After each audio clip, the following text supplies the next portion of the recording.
Okay, in this video we're going to be showing you how to make the core piece of the self-watering bucket. And that is, this is the water distribution part of it. So what we're going to do is we have two 5-gallon buckets. And these are Home Depot. You can get Lowe's, you can get whatever you want to get. The key thing to keep in mind is you want to make sure that there's about a 2.5 to 3 inch gap in between the buckets. And that's going to be key because we're going to use that little space there. What we're going to do is we're going to fill this top one with water, and we're going to drill a hole in the bottom one. And we're going to put the float in there. And that float will basically control how much water can drip from here into that gap. And it will control a water level. So we'll have about 1.5 to 2 inches of water in that gap there. And that's exactly what we need so we can control the water level of all the other buckets. So really what it comes down to is just drilling one hole. That's what it's about. Now we have a mechanical float, and we have a link on our site about where to get this.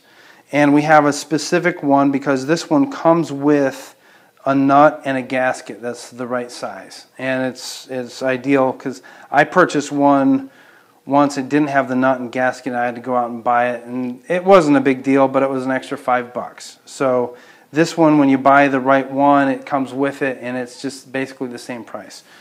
So what we're going to do is we're going to take this bucket here, and we're going to drill a hole.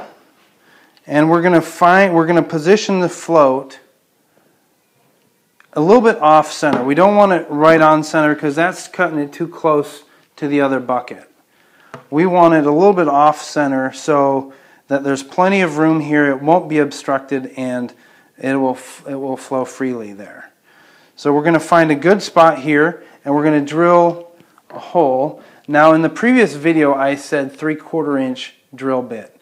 We're actually going to use a 7/8. 3/4 works, but 7/8 is easier. When you do a 3/4, you have to screw it in. It fits a little bit too snug for my liking. So 7/8 is fine.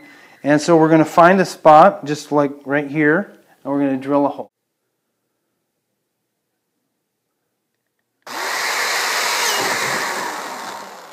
So we've got the hole, and now what we're going to do is we're going to just put the float in.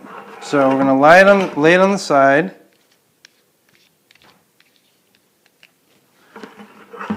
Fit that in there. I'll actually put it up like that.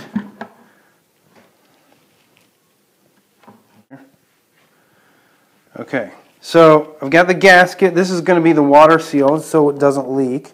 I'm just going to fit that on there. I'm going to take this and just tighten it by hand.